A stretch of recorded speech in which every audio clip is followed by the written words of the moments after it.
Welcome. It's time to go live, and I'm so glad that you are here today to join myself and Jenny Hulbert of Wild Wellness. Her episode just dropped today on the Connect with Sheila Vitello podcast, and it looks like she's totally here. She's totally right as soon as I start. I love it.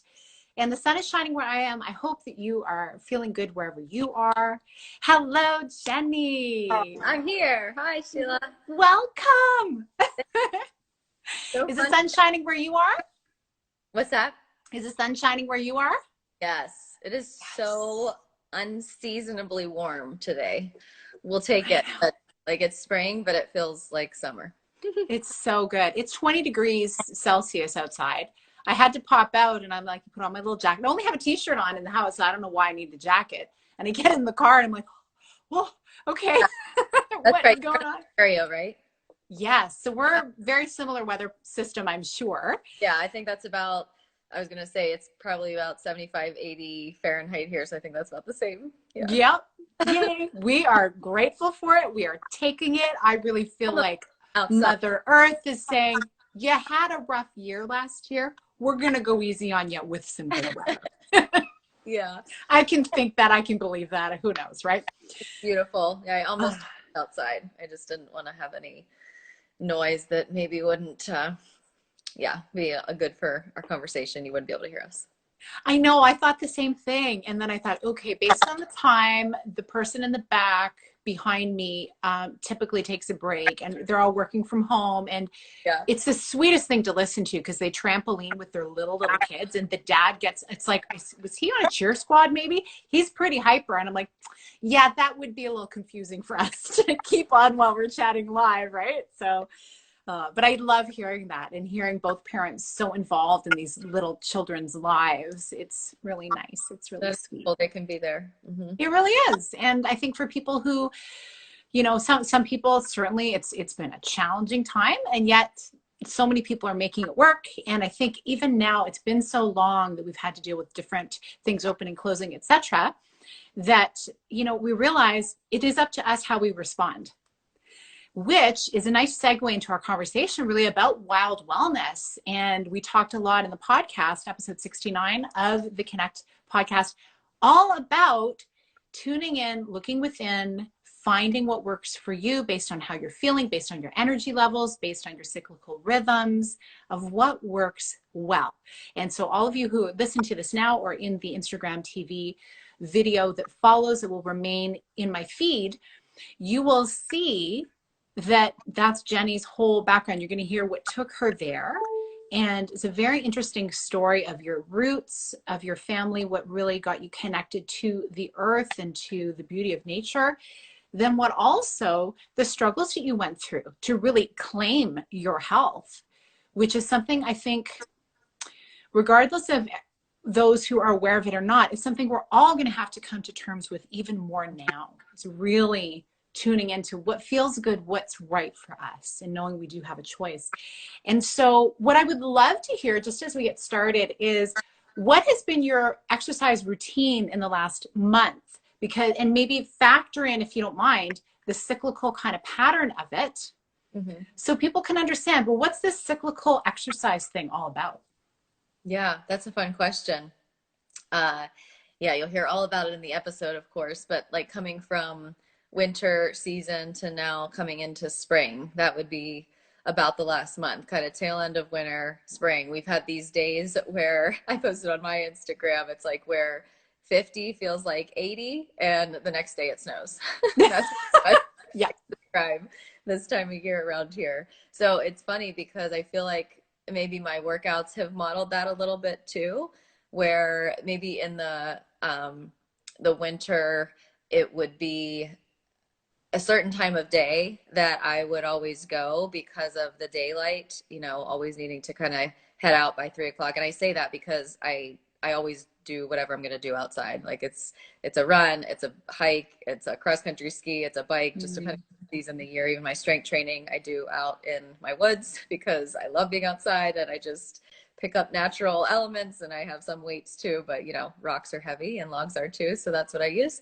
And I think that following what has happened in nature with the winter being like that, I've gone from shifting the time of day that I work out. So it was always maybe around that afternoon time, because in the morning in the winter it's quite cold and dark. And, you know, since I have my own business and I set my own schedule, I have that flexibility to do that. So I'm just speaking from that, even though I know not everybody that might not resonate with or be applicable for you. But because of that, now with the days shifting a little bit, I find that that's really not my favorite time of day to work out during the spring and summer when it gets warmer.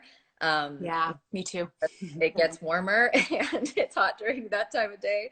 Plus, it's like if I lean too much towards dinner time, I just get like, I'm hungry, I'm tired, I feel like just relaxing and eating and, you know, winding down, not like doing my workout at that time of day. So I really prefer to do it in the morning. So I've been noticing that I have been shifting more to the morning, and I haven't done like where it's the first thing I do yet, but that's what it's going to look like in the summer, where I'll just have something really light for breakfast. Like usually I have green matcha tea, and with some collagen and like coconut milk and sweetened with a little bit of stevia. So I'll have at least some of that, if not all of it, before I go out. And that can kind of just get me through the first part, and then I'll have the rest of my breakfast when I get back. But I haven't quite dipped into that early yet, just because of it hasn't quite been that warm. But I have been leaning to my workouts being at least before lunchtime, which I really love getting it in, at least in the first part of the day. I would prefer that weather pending. So that's one thing with the timing of the day and what that has looked like. And I got really dark here all of a sudden, but I guess we're okay. There's a cloud. A cloud came across the sun. Cloudy outside. That's probably why. Yeah, I'm very similar with that. Trying to get outside in the wintertime, I will go, I'll go for a walk or something around lunch, and then hopefully later in the day, depending on the schedule. Yeah. And yet I do love to move my body first thing. So I'm so grateful for my elliptical cross trainer that I've had for, my goodness, close to 20 years. Mm-hmm. And I will use that thing and do like HIIT sprints on it, and I'll do weights and things. And what's really motivating for me is my oldest son, who's 15, works out every morning, 6 days a week. He takes Sundays off. He's fastidious because he's a competitive soccer player and soccer freestyler as well, and he loves basketball. Like basically any sport, name it, he loves it, but soccer is his baby. Yeah. And so he's so focused now on sculpting. Like he's at that phase where he's like, okay. So he's super focused, and it helps me remain focused. And it reminds me of when my kids were really little, and I'd always work out first thing, and then they would come down and say, morning, mommy. And they said, okay, we'll let you have your time. And then they go back up and be bouncing around upstairs. But they saw me always doing that. But again, they're guys, the same thing every day is what they can do. And they'll take a rest day 1 day a week, right? And so I've always taught them, like, it's going to look different for me. So, you know, because being a teenager now, or both teenagers, I'm so grateful for the wisdom that they're gaining. And at the same time, you still get that kind of little, you know, I think we know better than you, Mom, you know. It's like we read somewhere this or that. So I'm grateful I've educated them on the cyclical wisdom of women, and how for the ladies in your midst, because there'll always be women in your life in one form or another, it's going to look different, and you need to respect that. And so they understand it. So they'll even ask me, so what are you feeling like today, Mom? I'm like, oh, it's so cool. And so I'm curious, based on that for yourself, you know, so how would, like, through the various phases of your cycle through the month, how would you alter, say, the season of exercise you're in now? How would you change that, the type of exercise you're doing, like week by week? Based on the season, or where I your cycle? Personal cycle. Yeah. Yeah. Mm-hmm. Yeah. Right now I'm in what I would call the easier, or maybe the more fun phase, because it's easier to just go out and do the workout and not have to deal with that lack of motivation per se, because I'm on day like 14 or so, and you know, feeling pretty energized most days. So it's sort of just like, you know, you're up for anything, and you don't have to contend with that sluggish feeling that you might later in the cycle, premenstrual luteal phase. So like lately, my workouts, I have the intention of doing running or biking. That's something else I love as the spring and summer come in, I bike more, whether that's mountain biking mostly or coming out on the road bike a little bit, which is what I did today. But mountain biking is my favorite, and doing that combination of running with strength training. So it's Mhm. nice to be able to kind of flip those from one day to the next and not Mhm. necessarily get too monotonous with just one. And so I love doing that, and how that's shifting, for me in this spring phase is I'm really am focusing more on where I can get maybe some of the interval type workouts and that I feel like doing more this time of the month, this time of the cycle. So whether that be sprints or whether it be doing strength training in between or amidst a run, something like that. And mountain biking, just by nature, depending on the trail that I'm on, is more cardio based, more like interval based anyway. And I would say most of Mhm. the places I go around where I am, you kind of need to be on your A game and ready for a good workout. So it's not something I Mhm. usually pick when I'm too close to my day one of my cycle. But yeah, that's kind of where I'm at right now. So I'm noting how I feel so that I'm not overdoing it. I will say that too. And when I say noting, it's in my journal, it's in my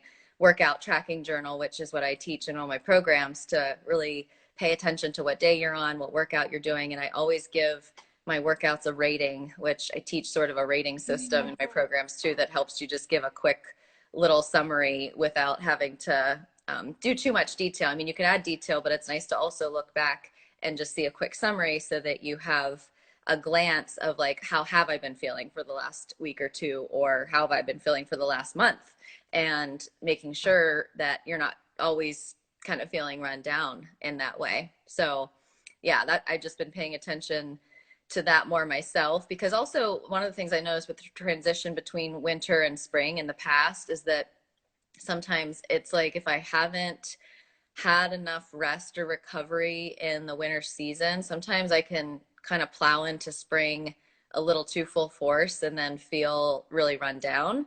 And so I've just been paying attention to that too, with how I'm doing everything and with workouts. And there's a lot going on right now just in my life in general. So I'm just wanting to balance all of that activity with getting enough rest as well, um, while also moving my body and doing that, which I love to do. Like that's always a non-negotiable.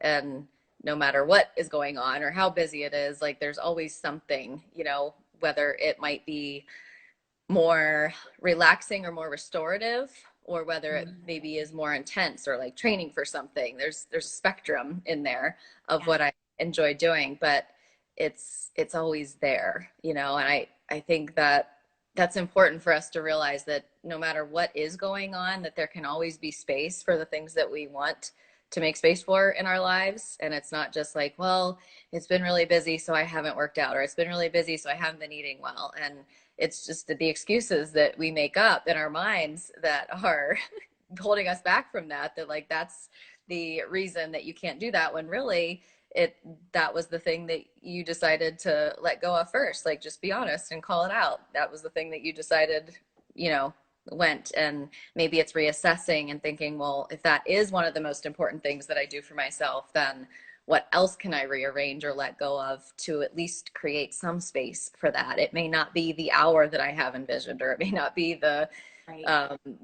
the perfect meal that I had planned, but there's always like ways that we can adjust things. I think, at least I found, when things get a little crazy one way or the other, or it's different than what it was last season or last week or last month. It's like, okay, things have changed. I need to recalibrate here. But that's what we have to pay attention to so that we can do what it is that we want to do.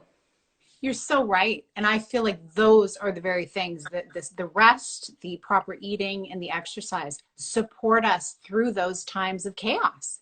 Yeah. When I've dealt with loved ones who are at death's door and I'm at the hospital with them and whatever, the working out, the walks, the whatever I needed to do to support my physical health, the eating right, that shot to the top of the list. That did not get crossed off.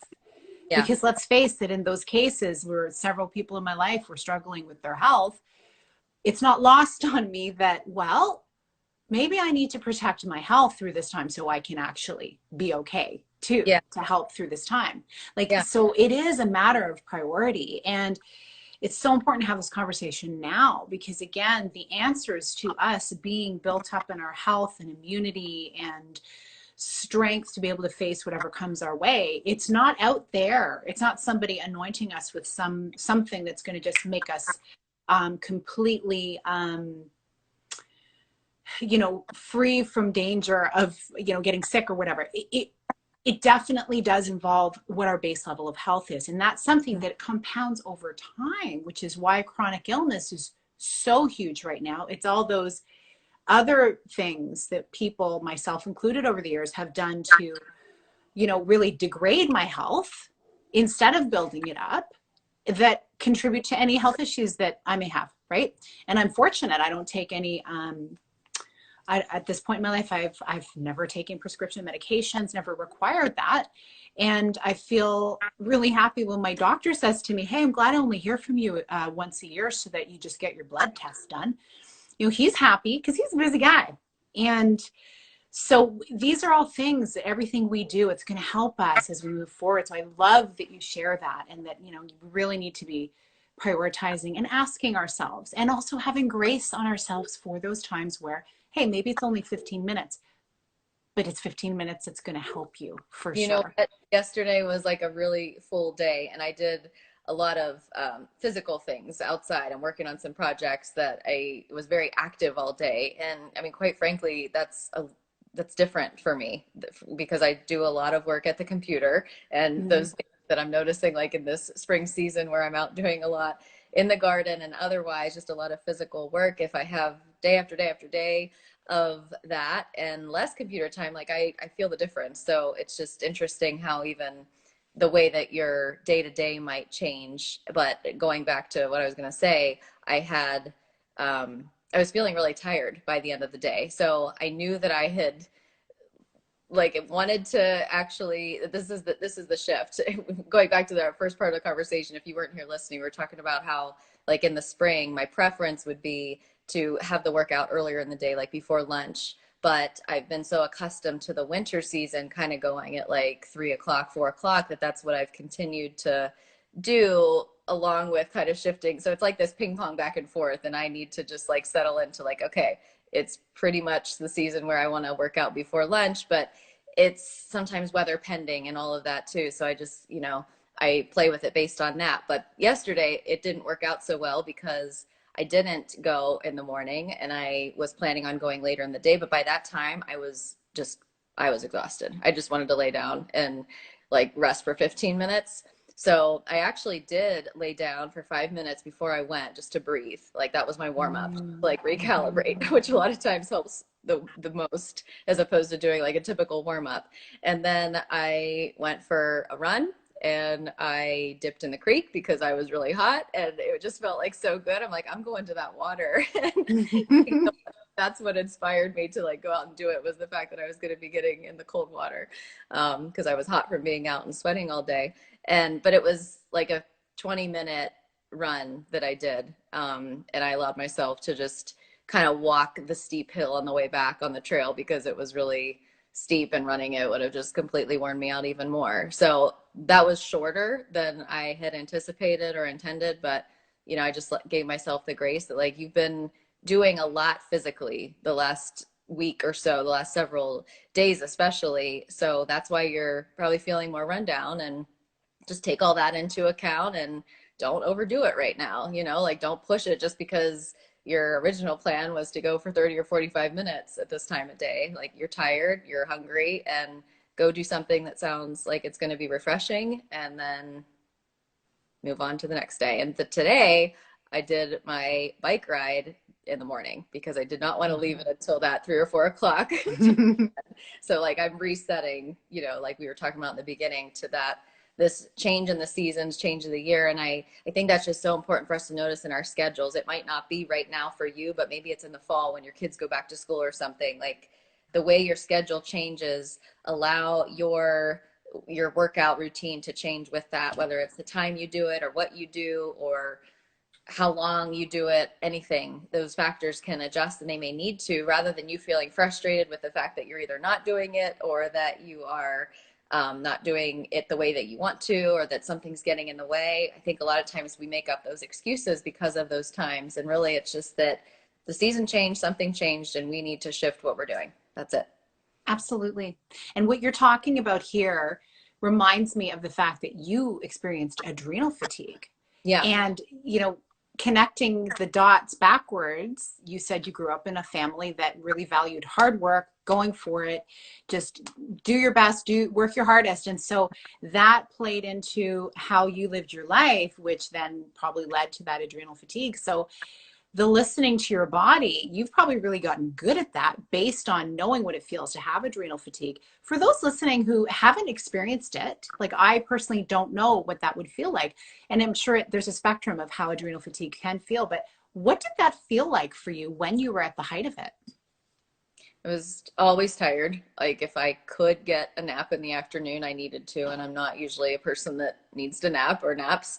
I wasn't sleeping well, so that was kind of a vicious cycle because you're not sleeping and then you're tired and you wonder, you know, which one's which. But it's you would think that if you were exhausted that you would get to sleep quite easily, but it was like I didn't have enough. This is how my acupuncturist put it one time. It's like you need, in terms of Chinese medicine, it's qi. So you need energy, you need qi in order to rest. And it was like my qi was depleted. So I actually didn't have enough energy to even sleep, if that makes sense. I had never felt that way before, but that is so fascinating. Yeah. It's tired but wired feeling. So that's why it made sense to me that way. Cause it's like, yeah, I do feel exhausted, but yet I feel wired in a way that I can't relax. And yet I want to, you know, so that was a big feeling. And then also, not recovering, like my muscles and joints and body just felt sore like all the time. There was weird aches and pains I didn't always have. I got a lot of headaches and migraines and hormonal issues, like more difficulty around my cycle. I had more frequent months with like really painful cramps, debilitating, not able to function kind of things. And that was happening more often. So yeah. A lot of things. Wow. Yeah. And I suppose like when you're not getting that restorative rest, your body's not getting that space to repair itself. And as a result, everything's impacted your circulation and the healing of everything, all of your body systems, like you say, the muscle repair, etc. So that by the time you've had enough of that, your body is depleted. I last week put out a blog post all about what people need to know about iron deficiency. And I didn't realize until too late that I had low ferritin levels over the last year. And I've actually since looked back on my recent years of blood tests because I do that. I'm a nerd like that. But it's kind of neat when you know all your markers and you compare year over year, you see, okay, what's happening. Being perimenopausal, I'll be 49 in the summer, right? So we have the power to be able to say, okay, what's changing? Have the discussion with our health professionals, but also know that, okay, there's something I need to do. And so I've been taking this iron supplement, and I didn't even realize that my energy had been really starting to deplete. I'd been getting migraine, like I got menstrual headaches, but then I had a migraine like my last cycle, which I've never experienced, which was crazy. And I'm noticing all these things, like even something like little marks on my face that were, kind of growing over time, like just that are fine. I've had them checked. They're like completely lowering. Like other things like are clearing up that I'm like, oh, I thought that's just aging. And it's like, or it's blood flow and circulation because my ferritin levels, actually anyone's ferritin levels, it's your blood, the storage of iron in your blood. So it's a storage system that then your body draws on. And when you're going through, having menstrual cycles, which hello, perimenopause, some people it just fades away. Other people it's like a storm and then it fades away. And so not knowing this, it'd be easy to just, oh, well, this is just how it is. And then have other body systems really suffering, not knowing, because one element is out of whack. Yeah. But then when we know our blood chemistry and we can get coached through that and make that little change, everything changes. Digestion, like the whole 9 yards. It's kind of wild. So the adrenal fatigue for you is probably a real, like a time where you reconnected with yourself and how you felt. to be able to get back to it. And did you use various different modalities of wellness practitioners to help you get back to baseline? Yeah, I did. I finally landed with a functional medicine practitioner who was also a chiropractor, and he's the one that I feel helped me the most get on the right track, see what I needed nutritionally, doing the adrenal support, working on the chiropractic adjustments a little bit, but mostly like nutrition, I would say, functional nutrition. And yeah, I had at that point, you know, been practicing yoga and had made it a twice weekly practice where it's like that was in my schedule. I didn't take personal training clients during that time. I just said it, that was the class that I went to. But I realized in taking it twice a week and making that a commitment that it was like the only time that I really felt so connected with my body, and like my mind wasn't just racing, and I was very feeling grounded. And especially during Shavasana at the end, it's like, oh my gosh, I need more of this. So it's my favorite pose. I started like doing more meditation and deep breathing on my own, like before bed. And that was more like later in the day to help me wind down. And that just wasn't something that I had practiced before. I remember getting my master's degree, like I would be on the computer typing away, doing my work, working on my thesis, and then just like hop into bed and go to sleep, which I could do that for a while, I guess, but that's what part of probably what led me here was those kinds of practices. Like you can only do that for so long before your body's like, honey, you need to take care of yourself. Yes. So that's what happened. And yeah, I mean, those were really big things though. They're little things, but it's that, it's the compound effect, right? Where you do the little things that add up. And those are things that I do every day now in some form or another, like whether it's 5 minutes or longer to 20 minutes, you know, it varies the time that I devote to it. But it's some form of that. And it's just part of my routine and it's essential. Oh, so good. So before we let you go, I just want to remind everyone that Jenny's interview is up at the Connect with Sheila Botelho podcast. If you go to my most recent post and tap on it, I'll take you right through to where you can download it on your favorite podcast player. It's episode 69. And before we go, I just want to ask you, what is on the horizon? You said you were working on a project. She alludes to this in the podcast. I'm wondering, how are we moving towards being able to talk about it yet? Did I say that at the podcast? I forgot that I mentioned that at the end. I can't say yet, but I'm going to be sharing on it really soon, Sheila, and you'll be the first to know because now I've teased you twice with it. I will say, and I think I may have said this in the podcast, but it's related to helping other people. I'm back. Okay. Okay, try that again. Related to helping people. It's related to, you know, my whole mission. I feel my purpose is helping you to live and sweat and sync with nature. And it's definitely related to that. It's going to be very experiential and connect you in a real physical way to the natural world. So I'll say that much for now, but it may be something that you're not expecting. We'll see. Ooh, very nice. I like the intrigue. So we're going to need to stay tuned and follow Jenny at Jenny Hulbert. We'll have her, well, you can see her tag. If you look, I think it's your top left on your phone, you'll see her Instagram tag, and I'll also link some things below, link to the podcast and to how to reach her.